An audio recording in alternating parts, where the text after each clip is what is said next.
Hello दोस्तों, coding decoding के एक न्यू सेट ऑफ क्वेश्चन के साथ मैं कमलेश आनंद अपने यूट्यूब चैनल में आप लोग का फिर से स्वागत करता हूं। आई होप आप लोग अच्छे होंगे, स्वस्थ होंगे और अपने गोल के लिए अग्रसर रहेंगे। आप लोग हमेशा अपने जो सेट गोल है, जो आपका ड्रीम जॉब है, उसके लिए आप लोग बहुत मेहनत कर रहे हैं और उसी मेहनत के हर एक कदम पर, हर एक जगह मैं कमलेश आनंद आपके साथ हमेशा खड़ा रहूँगा। आप जहाँ पर भी थोड़ा सा भी डाइवर्ट होंगे तो आपको लाइन में लाने का काम मैं आपके साथ करता रहूँगा। आपको आपके गोल तक पहुँचाने का काम हर एक टीचर का है, चाहे वो किसी भी सब्जेक्ट का हो।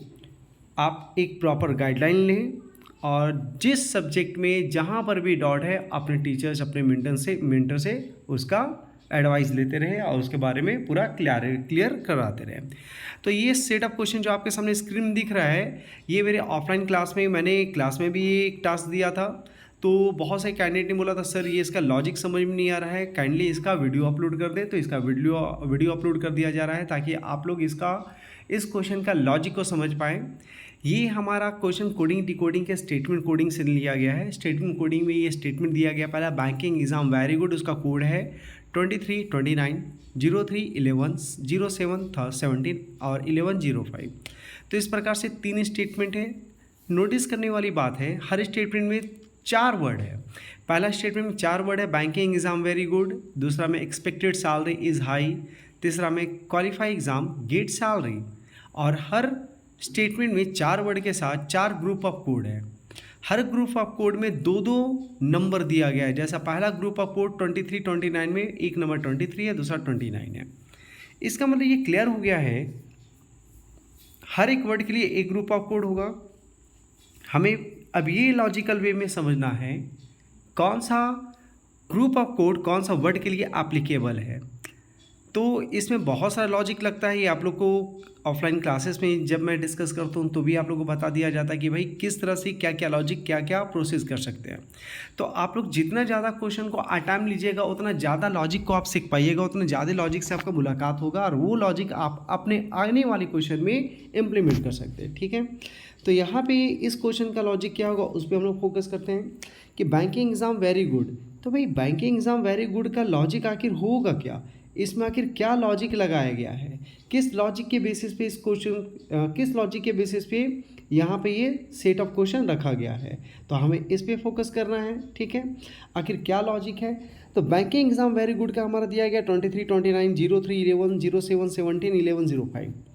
तो ये जो नंबर है, आप लोग को मैंने क्लास में हमेशा बोला कि जैसा भी इस पैटर्न का स्टेटमेंट कोडिंग आपके सामने क्वेश्चन आएगा तो आप लोग सबसे पहले क्या करिएगा, हर क्वेश्चन के ऊपर उसके नंबर ऑफ लेटर्स को काउंट कीजिएगा।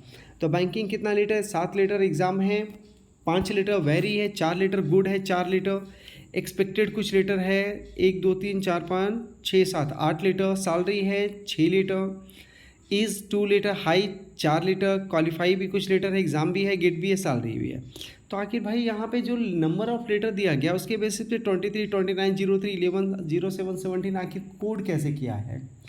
तो हम लोग को ये क्लियर दिख रहा है कि भाई इसमें सिर्फ और सिर्फ जो कोडिंग है नंबर का भी नंबर के बेसिस पे कोडिंग है। यहाँ पे कभी भी लेटर कोड नहीं है और सिंबल कोड नहीं है। जैसा कि आप लोग का और भी जो सेट ऑफ क्वेश्चन आप लोग सॉल्व किए हैं या मैंने जो सॉल्व करवाया है उसमें क्या था कि सिंबल कोड भी देता था, लेटर कोड भी देता था, नंबर कोड भी देता था। लेकिन यहाँ पे सिर्फ और सिर्फ क्या है, सिर्फ और सिर्फ हमारा नंबर कोड दे रहा है, कहीं पर भी लेटर सिंबल नहीं है। तो भाई हमें अब ये ढूंढना है कि 23, 29 कहाँ से आया। और 23, 29 में हम नोटिस कर रहे हैं कि पहले 23 है, फिर 29 है, सेकेंड वाले में 13 है, फिर 11 है, फिर 7 है, 17 है, 11 5 है, 7 5 11 11 11 13 23 29 23 29 23 29 23 29 30। ये देखिएगा ये कॉमन मिल रहा है। ठीक है, लेकिन कोई भी वर्ड तो कॉमन नहीं है। ठीक है, आगे बढ़ते हैं। 23 29 के बाद 11 23 19 29 7 17। तो आखिर भाई ये नंबर कोड क्या है। तो एक चीज़ आप शायद नोटिस कर रहे हो कि यहाँ पर एक कॉमन चीज़ क्या नज़र आ रहा है मुझे, जितना भी नंबर कोड है सभी नंबर में अगर आप फोकस कर पा रहे हो तो ये जो 23 है, ये 23 क्या है, प्राइम नंबर है। क्या है, प्राइम नंबर। ये 29 भी प्राइम नंबर है, 3 भी प्राइम नंबर, ये भी 11 भी प्राइम नंबर, 7 भी प्राइम नंबर, 17 भी प्राइम नंबर, 11 भी प्राइम नंबर, 5 भी प्राइम नंबर, 7 भी प्राइम नंबर, ये भी प्राइम नंबर। तो सारा का सारा जो नंबर है वो क्या है, नोटिस कर रहे हैं कि सारा का सारा प्राइम नंबर का है। मतलब इस क्वेश्चन का लॉजिक एक चीज़ समझ में आ रहा है कि भाई सारा का सारा खेला प्राइम नंबर से हो रहा है। मतलब हमें प्राइम नंबर में फोकस करना है, प्राइम नंबर, कोई कंपोजिट नंबर नहीं है, सिर्फ और सिर्फ प्राइम नंबर है। तो हम लोग को सिर्फ प्राइम नंबर में फोकस करना है कि प्राइम नंबर कहाँ से आया। अब ये प्राइम नंबर का लॉजिक क्या होगा भाई, तो प्राइम नंबर कहाँ से ला रहा होगा, तो इसके लिए आप लोग को क्या कर रहा है, सबसे पहले ये फोकस कीजिए कि प्राइम नंबर अगर ला रहा है तो वर्ड से ही किसी लेटर से यूज़ कर रहा होगा। तो हमें अच्छे से पता था, ये लॉजिक मैंने पहले ही बताया है कि जो भी वर्ड रहता है उसका जो कोड दिया जाता है, तो उस कोड में एक रूल होता है वर्ड का पहला लेटर और लास्ट लेटर। तो जैसे वर्ड है हमारे पास बैंकिंग, ठीक है, तो पहला लास्ट लेटर में फोकस करते हैं। पहला लेटर होता है 2 और लास्ट लेटर है जी का प्लेस वैल्यू 7। तो बैंकिंग में पहला लेटर 2 हो गया, लास्ट लेटर 7 हो गया। एग्ज़ाम का पहला लेटर 5 हो गया और लास्ट लेटर क्या हो गया, एम का 13। उसी तरह से भेरी का पहला लेटर क्या है, भेरी का पहला लेटर 22, ठीक है। वाई का लास्ट लेटर वाई का प्लेस वैल्यू 25। तो ये हमें ये कोड्स नज़र आ रहा है कि भाई लेटर का प्लेस वैल्यू, पहला लेटर लास्ट लेटर का प्लेस वैल्यू इस तरह से दिखाई दे रहा है। तो एक चीज़ नोटिस करते हैं कि भाई बैंकिंग का जो कोड है, बैंकिंग का जो लेटर है, उस लेटर का पहला लेटर आता है बी और लास्ट लेटर क्या आता है, जी। बी जो पहला लेटर है उसका प्लेस वैल्यू होता है 2 और लास्ट लेटर जो जी है उसका प्लेस वैल्यू होता है 7। उसी प्रकार से एग्ज़ाम में अगर देखा जाए तो एग्ज़ाम में पहला लेटर ई का प्लेस वैल्यू होता है 5 और लास्ट लेटर एम का प्लेस वैल्यू होता है 13। भेरी में देखा जाए तो भेरी में पहला लेटर भी का प्लेस वैल्यू होता है 22, लास्ट लेटर वाई का होता है 25। और अगर गुड में देखा जाए तो पहला लेटर होता है 7, लास्ट लेटर होता है 4। अब इसके कोड में अगर फोकस करें तो हम एक चीज़ नोटिस कर रहे हैं कि भाई पहला 23 या 29, ये 23, 29 ये जो 4 नंबर मैंने लिखा इसमें से किसके नज़दीक का है भाई, तो लास्ट वाला। तो लास्ट वाला पहला कोड है आया था 22, ये किसका आया था, भेरी का। तो 22 जो है, 22 के ठीक बाद का प्राइम नंबर मुझे दिखाई दे दिया 23, है ना। और 25 का, ये जो 25 है इसके बाद का प्राइम नंबर होता है 29। बहुत बढ़िया। नेक्स्ट आता है 3 और 11। तो ये जो बैंकिंग का मैंने प्लेस वैल्यू लिखा था पहला लेटर लास्ट लेटर, तो पहला लेटर बी का प्लेस वैल्यू होता है 2 और 2 के बाद का प्राइम नंबर होता है 3, ठीक है। और लास्ट लेटर जो है बैंकिंग का जी का प्लेस वैल्यू आया है 7 और 7 के बाद का प्राइम नंबर होता है 11। बिल्कुल सही है। नेक्स्ट हमारा हम क्या देख रहे हैं कि एग्ज़ाम का जो कोड मैंने लिखा पहला लेटर का 5 के तुरंत बाद का प्लेस वैल्यू होता है 7 और 13 जो लास्ट लेटर एम है उसके बाद का प्लेस वैल्यू होता है, प्राइम नंबर होता है 17। और लास्ट में 7 गुड का 7 और 4 पहला लास्ट लेटर का प्लेस वैल्यू है। तो पहला लेटर जो 7 जी है उसका प्लेस वैल्यू 7 के बाद का प्राइम नंबर 11 और लास्ट लेटर जी डी का प्लेस वैल्यू होता है 4 और 4 के बाद का प्राइम नंबर होता है 5। इसका मतलब पहला स्टेटमेंट में मैंने नोटिस किया, हम क्या नोटिफाई हो गए कि जितना भी वर्ड है उस सभी वर्ड का पहला लेटर लास्ट लेटर का प्लेस वैल्यू के बाद वाला प्राइम नंबर लिखा है। तो देखते हैं सेकंड स्टेटमेंट में सेम लॉजिक है या नहीं। सेकंड स्टेटमेंट चेक किया जाए। पहला वर्ड एक्सपेक्टेड, इसका पहला लेटर होता है ई का प्लेस वैल्यू होता है 5 और लास्ट लेटर होता है डी का प्लेस वैल्यू होता है 4। तो 5 के बाद का प्राइम नंबर कौन होगा, 7 और 4 के बाद का प्राइम नंबर हो जाएगा 5। तो देखिए 7 और 5 दिख गया ना। नेक्स्ट देखते हैं सैलरी में पहला लेटर एस का प्लेस वैल्यू होता है 19 और लास्ट लेटर वाई का प्लेस वैल्यू होता है 25। तो 19 से बाद का प्राइम नंबर कौन होगा, 19 के बाद का प्राइम नंबर 23 और 25 के बाद का प्राइम नंबर 29। बिल्कुल मिल रहा है। इज में पहला लेटर आई का प्लेस वैल्यू होता है 9, ठीक है, और लास्ट लेटर एस का होता है 19।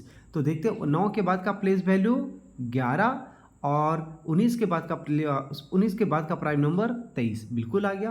और लास्ट लेटर वर्ड हाई में देखते हैं पहला लेटर एच का प्लेस वैल्यू भी होता है 8 और हाई का लास्ट लेटर एच का प्लेस वैल्यू भी होता है 8। तो पहला में भी 8 दिखा, लास्ट में भी 8 दिखा, तो 8 के बाद का प्राइम नंबर 11 और इस 8 के भी बाद का प्राइम नंबर 11। दूसरा स्टेटमेंट भी सेटिस्फाई कर गया। लास्ट एक बार वेरीफाई कर लेते हैं आखिरी स्टेटमेंट में, ठीक है। आखिरी स्टेटमेंट में पहला वर्ड है क्वालिटी। क्वालिटी में पहला लेटर क्यू, क्यू का प्लेस वैल्यू कितना होता है भाई? तो क्यू का प्लेस वैल्यू होता है 17, 17 के बाद होना चाहिए 19, 19 है क्या? बिल्कुल है। लास्ट लेटर वाई, वाई का प्लेस वैल्यू होता है 25, अब 25 के बाद का प्राइम नंबर 29, बिल्कुल है। एग्जाम, पहला लेटर होता है ई, ई का प्लेस वैल्यू है 5, 5 के बाद होना चाहिए 7, बिल्कुल है। और एम, एम का प्लेस वैल्यू होता है 13, 13 के बाद का प्राइम नंबर 17, बिल्कुल है। गेट, गेट में पहला लेटर जी, जी का प्लेस वैल्यू होता है 7, 7 के बाद का प्राइम नंबर 11, बिल्कुल है। और लास्ट लेटर टी, टी का प्लेस वैल्यू होता है 23, 23 के बाद 20, और 20 के बाद का गेट में लास्ट लेटर टी का प्लेस वैल्यू होता है 20, और 20 के बाद का प्राइम नंबर 23, बिल्कुल है। लास्ट इसमें सेटिस्फाई करता है या नहीं देखते हैं।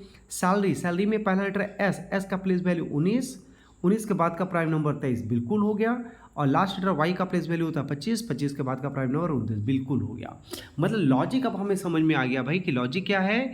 हर वर्ड का पहला लेटर का प्लेस वैल्यू के बाद वाला प्राइम नंबर, लास्ट लेटर का प्लेस वैल्यू के बाद वाला प्राइम नंबर। अब यही हमें अप्लाई करना है किसमें? हर क्वेश्चन में। तो पहला क्वेश्चन क्या है? कमलेश, कमलेश में हम लोग लॉजिक लगाते हैं। कमलेश का पहला लेटर क्या होता है? के, पहला लेटर क्या है?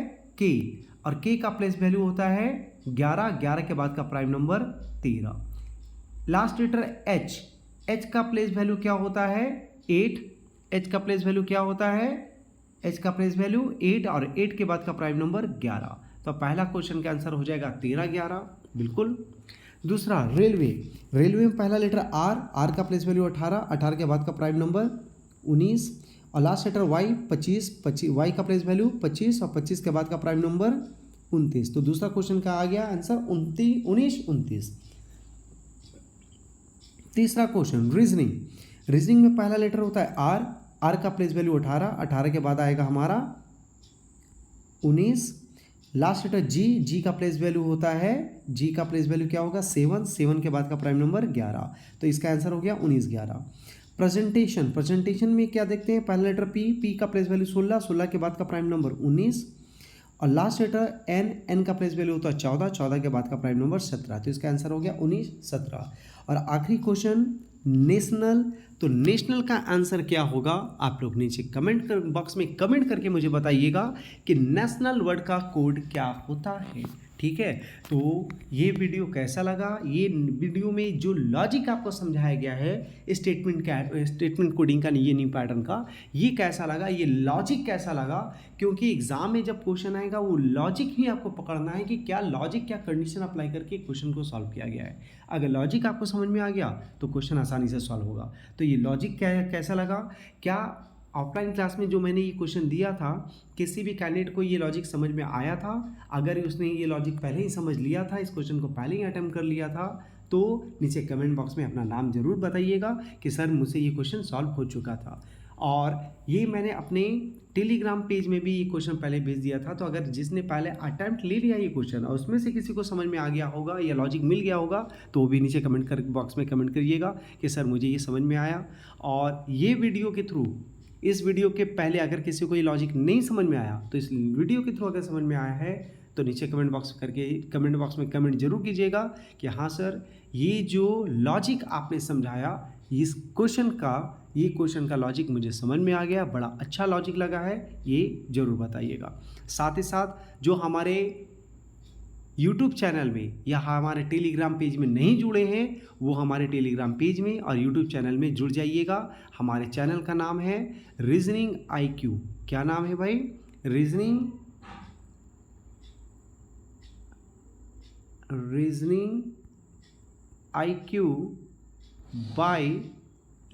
IQ बाय कमलेश सर, ठीक है, कमलेश सर।